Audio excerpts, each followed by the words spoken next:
I just arrived here in Deadwood, South Dakota. Super excited to be here.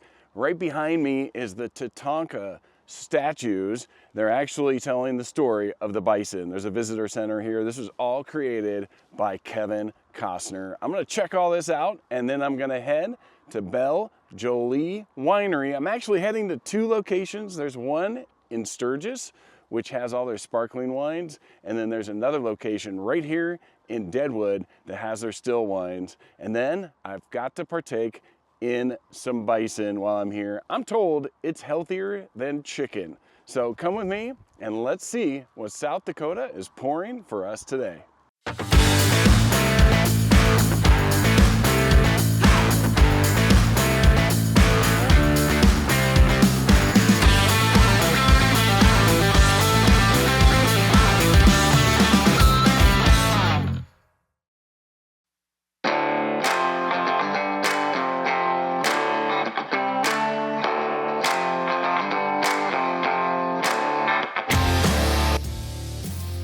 The journey continues. We've crossed into the rugged, wind-swept heart of the Great Plains. Welcome to South Dakota. This is another stop on my 50-state wine journey. This is a reckoning with history. Before we pull a single cork, we must understand the land that gives this region its soul. We're starting here in the shadow of Deadwood, at a place born from a Hollywood legend's vision, Tatanka, story of the bison. Inspired by his time filming Dances with Wolves, Kevin Costner founded the center to honor a history that predates the legends of Wild Bill Hickok. It's a tribute to the Lakota people and their symbiotic bond with the Tatanka, the bison. Imagine these plains 2 centuries ago.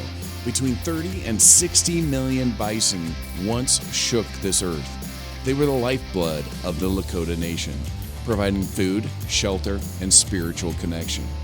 But by the end of the 19th century, a devastating massacre left fewer than 1,000 of these majestic creatures alive. It is a miracle of resilience that they are here at all today. As you walk around the grounds, the scale of that history hits you physically. Standing before me is the centerpiece of Tatanka, the 3rd largest bronze sculpture in the entire world. It is breathtaking. 17 massive pieces frozen in time. 14 bison being pursued by 3 Lakota riders on bareback. This artistic display is not only attention-grabbing, it's an education. It depicts the bison jump, the earliest and most effective hunting method used by the tribes. Seeing these larger-than-life figures against the South Dakota sky, you feel the adrenaline, the danger, and the profound respect the hunters had for their prey.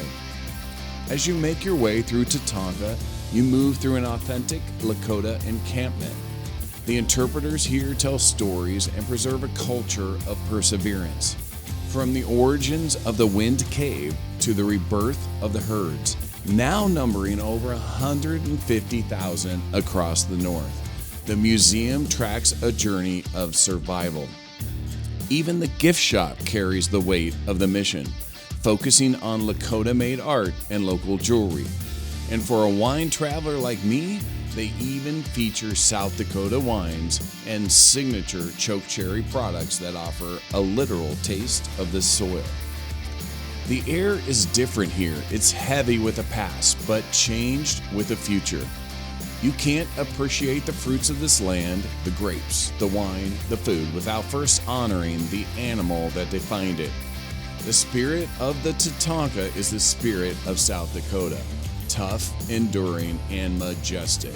But the day is just beginning. We've seen the history. Now it's time to see how that heritage translates into the glass. We're heading to Sturgis and then back to Deadwood to visit Belle Joli Winery. Let's see what the Black Hills have been aging for us.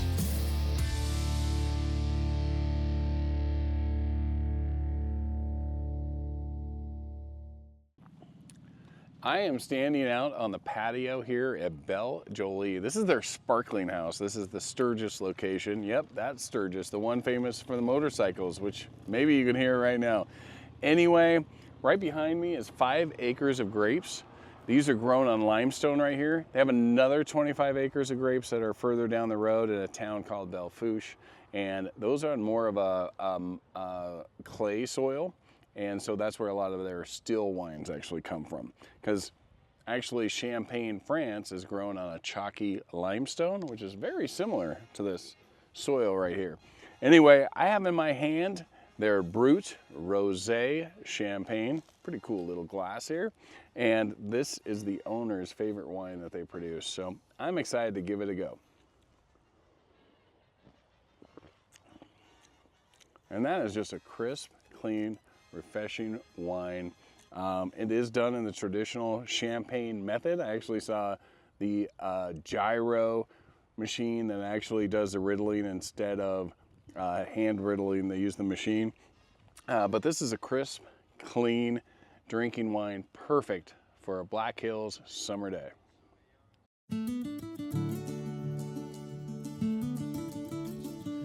Leaving the sacred grounds of Tatanka, we follow the winding roads deeper into the Black Hills. Here, the rugged frontier meets a surprising level of refinement. We're arriving at Belle Joli Winery, a name that translates to beautiful pretty, and a place where the vision of Matthew and Choi Jackson has turned South Dakota soil into liquid gold. The story of Belle Joli is one of bold ambition. Matthew, an enologist, and Choi, a certified sommelier, met in California, but chose this specific terroir to fulfill a dream. In a region known for its harsh winters and gold rushes, they saw a different kind of treasure, the potential for estate-grown, award-winning grapes. Since planting their first vines in 2000, they have proven that the Black Hills can produce world-class sparkling wine that rivals the greats. Our first stop is the Sparkling House in Sturgis.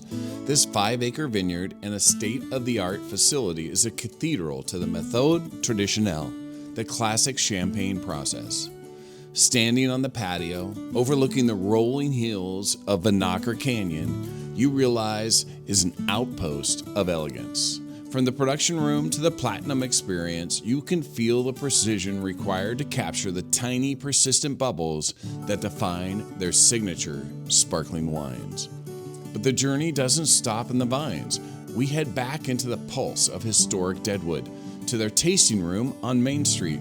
It's the perfect juxtaposition, the grit of a legendary gold rush town paired with the crisp, clean finish of a Belle Joli Riesling or Marquette.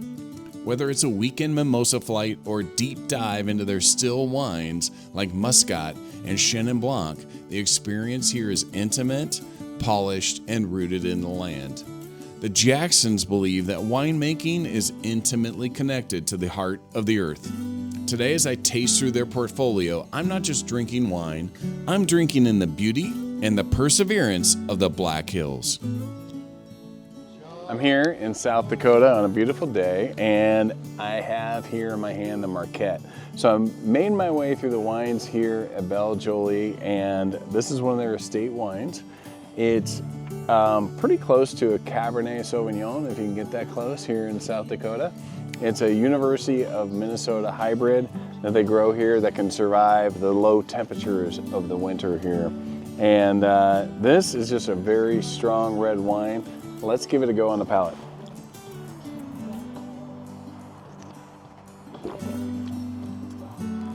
It's got a nice medium level of tannins there, and then a lot of purple fruit, and just a really nice palate finish. I put that on like a mid-level finish. Overall, I think it's a decent wine and it has a really good chance of being the right wine to pair with my Bison tonight. So let's see what happens. So we tasted wine down at Belle Joli in Sturgis, and now I'm up here at Belle Joli in Deadwood. Pretty amazing. We're at the end of South Main Street here in Deadwood. Lots of casinos and old Wild West action going on down here. Pretty spectacular, right in the heart of the Black Hills in South Dakota. And right now, I've got the Frontenac. And so I'm excited to give this a go because this is locally grown and locally sourced. Let's give it a go. Oh yeah, that wine has like a, almost an allspice flavor to it. It's got that red fruit, like a red plum almost, not really red cherry, more red plum. And then it definitely has like an allspice and then a little bit of like brown bark mixed in there. It's very unique. This comes from the Belle Fourche area, just about 40 miles west of here. And I suggest you give this a try when you get here because it's pretty unique to this area of the Black Hills.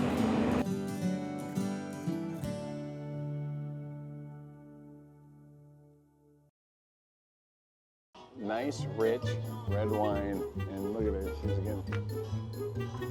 You're going in the, that's cowboy some right there.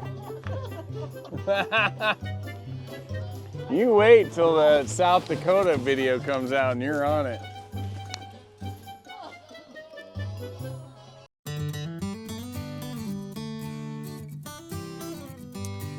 The sun is setting over the Black Hills, and our journey through South Dakota is coming to its natural conclusion. We began this day on the open plains, standing in the shadow of the great Tatanka. We've walked the vineyards of Sturgis and felt the pulse of historic Deadwood. Now these two worlds are about to collide on a single plate. I've made my way to Legends Steakhouse. Tucked inside the heart of this legendary gold rush town, it's a place that understands the gravity of South Dakota's heritage. Tonight isn't just about dinner, it's a tribute to the elements that define this state. On the menu, a thick-cut bison steak. This is the ultimate North American protein, the life source we learned about at the Interpretive Center. It is lean, powerful, and carries an earthy sweetness that can only come from the wild grasses of the Dakotas. To honor a cut of meat this significant, you need a wine that doesn't just sit on the table but speaks the same language as the soil. I've thought intentionally about the wines from Belle Joli and how the Jackson's vision stands up to the rugged flavors of the frontier. We are moving from the pasture to the cellar and finally to the glass. This is the moment where the history of the bison meets the refinement of the vine.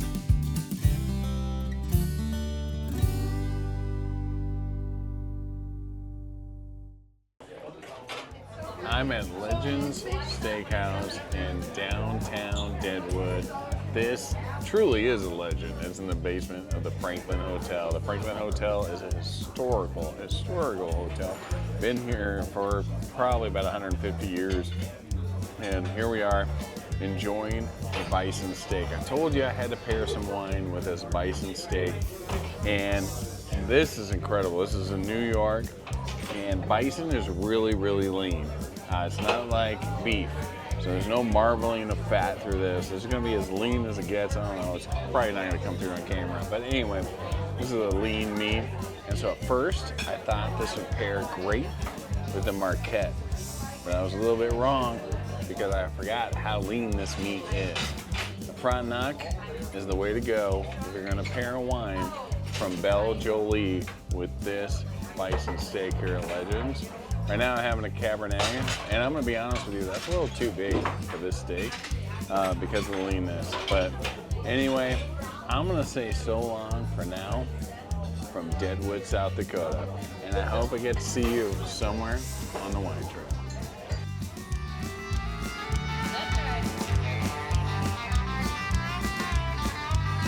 It's a cowboy song. It's a cowboy song.